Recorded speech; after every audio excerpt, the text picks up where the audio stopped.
नमस्कार आदाब, मैं हूं राव अकरम और आप देख रहे हैं मेरा हिंदी यूट्यूब चैनल। साथियों, आज की इस वीडियो में हम जानकारी करेंगे कि राजगामी संपत्ति क्या होती है। उत्तर प्रदेश राजस्व संहिता 2006 और नियम 113 अगर आप चाहें तो जाकर देख भी सकते हैं, और अगर आपको पीडीएफ की ज़रूरत है तो मैं इस पर वीडियो के डिस्क्रिप्शन में इसका पीडीएफ भी दे दूंगा इस नियम का। और साथ ही हम जानेंगे कि उत्तर प्रदेश राजस्व संहिता 114 यानी कि न्यायमन और संबंधित सामान्य शर्तें, ये शर्तें कैसी होती हैं, इन शर्तों को जान लेना बहुत ही ज़रूरी होता है। यानी कि न्याय मगन से संबंधित शर्तें, अगर आपके पिता के पास कोई भूमि है और आप उस भूमि के उत्तराधिकारी हैं तो इन शर्तों का अगर आप पालन कर रहे हैं तो इन शर्तों के पालन के आधार पर ही आप अपनी पैतृक संपत्ति में यानी उत्तराधिकार प्राप्त कर सकते हैं। और साथ ही हम जानेंगे कि अगर कोई व्यक्ति है और उसकी मृत्यु हो जाती है और उसकी मृत्यु के पश्चात उसकी पत्नी पर कोई बच्चा या संतान पैदा होती है तो क्या वो उसकी भूमि में उत्तराधिकारी होता है, विस्तार से जानेंगे। तो उससे पहले आपसे गुजारिश है कि अगर आप लोग मेरी इस यूट्यूब चैनल पर पहली बार आए हैं, पुराने लोगों को तो पता है, जो मेरे पुराने सब्सक्राइबर हैं कि वो तो लगातार मेरी वीडियो देखते रहते हैं, और उनसे गुजारिश है कि वो अगर सब्सक्राइबर हैं तो वीडियो को शेयर करना तो बिल्कुल ना भूलें, और हाँ, वीडियो को लाइक भी करना ना भूलें। अगर आप नए आए हैं तो चैनल को सब्सक्राइब कर लें और साथ में बेल आइकन की घंटी को दबाना बहुत ही ज़रूरी होता है, क्योंकि मैं जब भी कोई वीडियो बनाता हूं तो आप पर नोटिफिकेशन तुरंत पहुंच जाएगा। तो चलिए इस वीडियो के अंदर विस्तार से जानकारी करते हैं। इस प्रकार से आपको कोई भी यूट्यूबर नहीं समझाएगा जिस प्रकार से मैं आपको समझाऊंगा कि राजगामी संपत्ति क्या होती है और उत्तराधिकार पाने के लिए आपको न्याय संगत के आधार पर किन शर्तों के अधीन यानी कि संबंधित सामान्य जो शर्तें होती हैं उनका आपके ऊपर यानी कि नियम होना बिल्कुल अनिवार्य है। चलिए विस्तार से। जैसा कि मैं पहले ही इतनी ज़्यादा बातें आपको बता चुका हूं, और अब आप ज़्यादा बात करूंगा तो आप लोग कहेंगे कि अकरम भाई इंटरव्यू बहुत लंबा देते हो लेकिन बताते कुछ भी नहीं हो। वीडियो को लाइक ज़रूर कर लें। चलिए शुरू करते हैं कि उत्तर प्रदेश राजस्व संहिता ऐसी नियम 114 ऐसी कौन सी शर्तें हैं जो आपको उत्तराधिकार दिलाएंगी। अगर उन शर्तों का पालन आप नहीं करते हैं तो आपको यानी कि अपने उत्तराधिकार में लेने के देने पड़ सकते हैं। सबसे पहले मैं आपको बता दूं कि उत्तर प्रदेश राजस्व संहिता की धारा 114 के अंदर क्या सामान्य शर्तें हैं। नंबर 1, यदि किसी भूमिधर आसामी या सरकारी पट्टेदार, अगर कोई सरकारी पट्टेदार या आसामी भूमि की कोई वसीयत किए बिना मर जाता है। मैं किसकी बात कर रहा हूं? अगर कोई भूमिधर आसामी सरकारी पट्टेदार, क्योंकि पट्टेदार भी संक्रमणीय हो जाते हैं, उन्हें मालिकाना हक मिल जाता है। अगर कोई बिना वसीयत करे मर जाता है और उसकी मृत्यु के समय कोई बच्चा गर्भ में था जो उसके बाद जीवित पैदा हुआ हो, तो ऐसे बच्चे को उत्तराधिकार और उसी प्रकार का अधिकार प्राप्त होगा मानो कि ऐसे भूमिधर आसामी या सरकारी पट्टेदार की मृत्यु से पहले पैदा हुए बच्चे को हो। मानने की बात यह है कि अगर किसी व्यक्ति की मृत्यु हो जाती है और वो बच्चा गर्भ में है और उसकी मृत्यु के पश्चात वो बच्चा पैदा होता है, तो उस बच्चे को अपने पिता की भूमि पर इतना ही अधिकार है, चाहे वो बच्चा उसके सामने पैदा हुआ हो। जितना बच्चा सामने पैदा हुआ हो उसकी मृत्यु से पहले, इतना ही अधिकार उस बच्चे को है, और इतना ही अधिकार उस बच्चे को है जो बच्चा गर्भ में था। यानी कि भूमिधर आसामी और सरकारी पट्टेदार की मृत्यु के पहले पैदा हुआ या हुई हो कोई भी संतान हो, क्योंकि जो हिंदू उत्तराधिकार अधिनियम 1956 के अंदर यानी कि उसकी धारा 6 के अंदर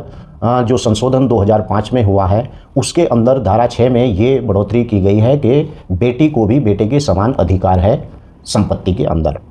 पैदा हुआ हो या हुई हो का मतलब अगर लड़की भी हो, तो ऐसे मामले में उत्तराधिकार भूमि धर या आसामी या सरकारी पट्टेदार की मृत्यु के दिनांक से निहित समझा जाएगा। जी हाँ, ये मैं खुद अपने आप से बिल्कुल नहीं कह रहा हूँ,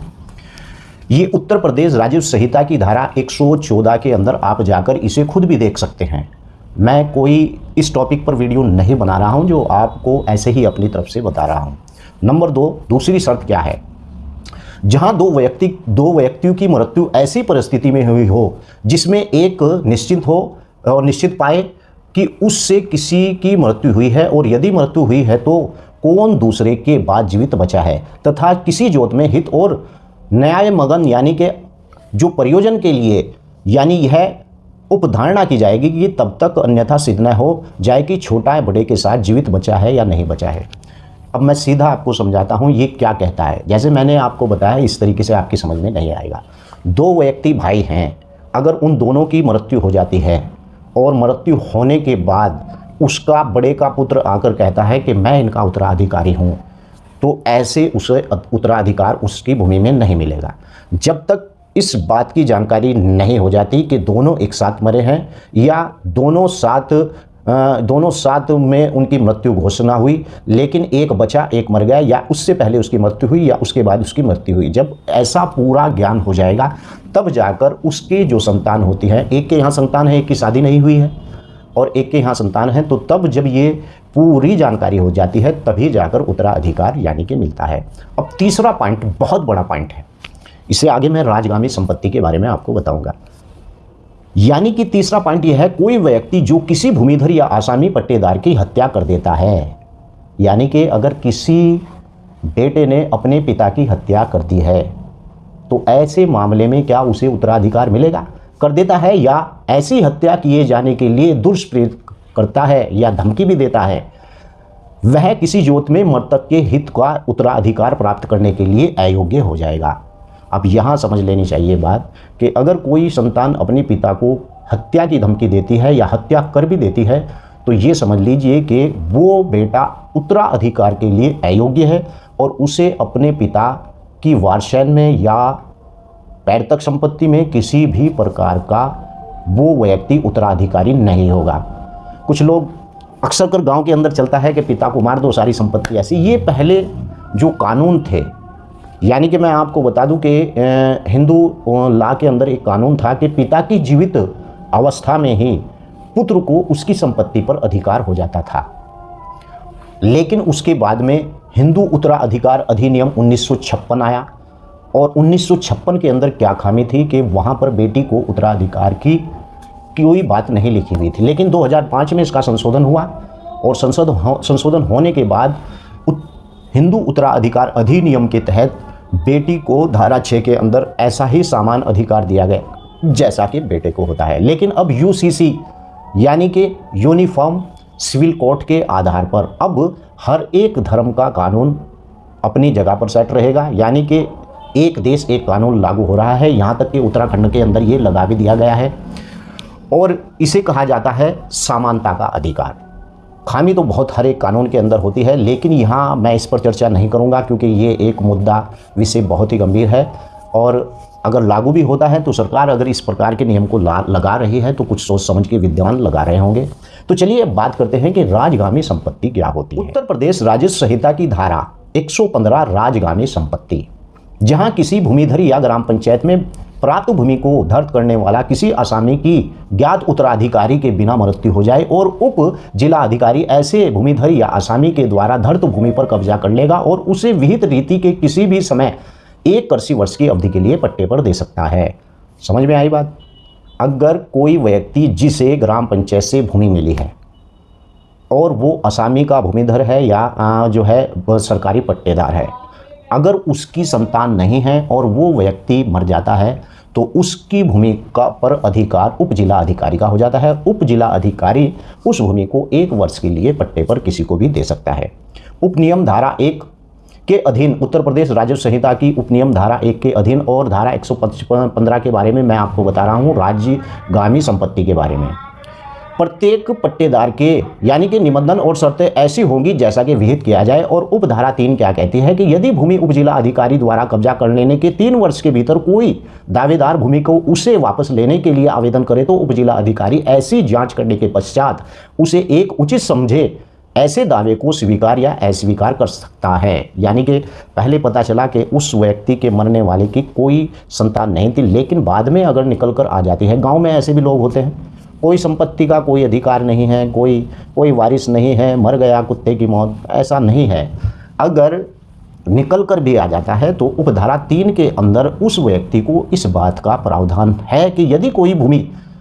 पर उपजिला अधिकारी का कब्जा लेने के 3 वर्ष के भीतर ज़्यादा नहीं 3 वर्ष के भीतर अगर आ जाता है तो वो उस दावे को पेश कर सकता है। उपधारा 4 क्या कहती है? उत्तर प्रदेश राजस्व संहिता की धारा 115 के अधीन 4 उपधारा और 3 के अधीन अपना दावा अस्वीकार होने के आदेश के सबूत कोई व्यक्ति ऐसे आदेश और समुचित किए जाने के दिनांक से 1 वर्ष के भीतर अपने यानी अधिकारों की घोषणा के लिए धारा 144 के अधीन वाद प्रस्तुत भी कर सकता है। और उपधारा 5 क्या कहती है, इस नियम की सुन लीजिएगा। उपधारा 5 कहती है कि उप जिला अधिकारी उपधारा 1 और उपधारा 2 के अनुसार भूमि के पट्टे पर तब तक देता रहेगा जब तक कि उपधारा 4 के निर्धारित वाद का अंतिम रूप विनिश्चय न हो जाए। मान लीजिए मैंने आपको शुरू में ही बताया है कि उप जिला अधिकारी उसका क्या ले लेगा, कब्जा ले लेगा और वो उसे पट्टे पर देता रहेगा, लेकिन अगर उसका उत्तराधिकारी निकल कर आ जाता है तो वो वाद डालता है। जब तक वाद का निस्तारण नहीं हो जाता है तो तब तक वो उस भूमि को उप जिला अधिकारी पट्टे पर ही देता रहेगा। वीडियो लंबी भले ही हो जाए लेकिन आपको समझ पूरा आना चाहिए। अब उपधारा 6 क्या कहती है राजगामी संपत्ति के बारे में। यदि उप जिला अधिकारी द्वारा भूमि का कब्जा लेने के दिनांक से 3 वर्ष के भीतर कोई दावेदार उपस्थित न हो, मान लीजिए कि नहीं आया 3 वर्ष के अंदर और दावेदार उपस्थित ना हो, यदि ऐसा दावेदार जिसका दावा उपधारा 3, जैसे कि मैंने उपधारा 3 में बताया कि कब्जा लेने के भीतर और दावे को वापस लेने के लिए आवेदन करे तो उपजिला अधिकारी ऐसी जांच के पश्चात उस उचित समझे तो दावे को स्वीकार भी कर सकता है और नहीं भी कर सकता है। यानी उपधारा 3 के अधीन अस्वीकार कर दिया गया हो, उपधारा 4 के अनुसार वाद प्रस्तुत न करे, यदि ऐसा वाद प्रस्तुत करे तो वह अंतिम रूप से खारिज हो तो निम्नलिखित दिनांक की धारा 59 के अधीन किसी ग्राम पंचायत के स्थानीय प्राधिकरण ऐसी भूमि को निहित समझी जाएगी। चलो भैया, आता ही नहीं है कोई उसका उत्तराधिकारी निकलकर, तो मैंने उत्तर प्रदेश राजस्व संहिता की धारा 59 की ऊपर पूरी एक सेपरेट वीडियो बना रखी है और उसमें मैंने बताया है कि ग्राम पंचायत को किस भूमि पर क्या अधिकार होता है। तो समझ लीजिए कि अगर कोई भी उसका उत्तराधिकारी नहीं आता है तो वो भूमि ग्राम पंचायत की ही मानी जाएगी। तो आज की इस वीडियो में बस इतना ही, क्योंकि आज मैंने आपको विस्तार से समझाया है। इस प्रकार से अगर कोई आपको समझा दे तो मैं आपको इनाम दूंगा। अगर मेरी तरीके से आपको कोई समझा दे बिल्कुल इसी नियम के आधार पर, जिस नियम के आधार पर मैंने आपको बताया है, इस प्रकार से जो आपको बता दे नियम इसी तरीके से पढ़कर जैसे मैंने आपको बताया है, तो आपको इस तरीके का यूट्यूबर बिल्कुल भी नहीं मिलेगा। क्योंकि जो भी व्यक्ति मेरी इस वीडियो को अगर कोई विद्वान देख रहा होगा तो वो मेरी कदर को जानता होगा, क्योंकि उसे इस बात का पता है कि इस व्यक्ति ने पूरी किताब को इस माइंड के अंदर रख रखा है, तभी तो ये उपधारा 3, 2 क्या कहती है सबके बारे में विस्तार से बता रहा है। तो चलिए, अगर वीडियो अच्छी लगी है तो वीडियो को लाइक करें और चैनल को सब्सक्राइब करें। जय हिंद, जय भारत, खुदा हाफिज।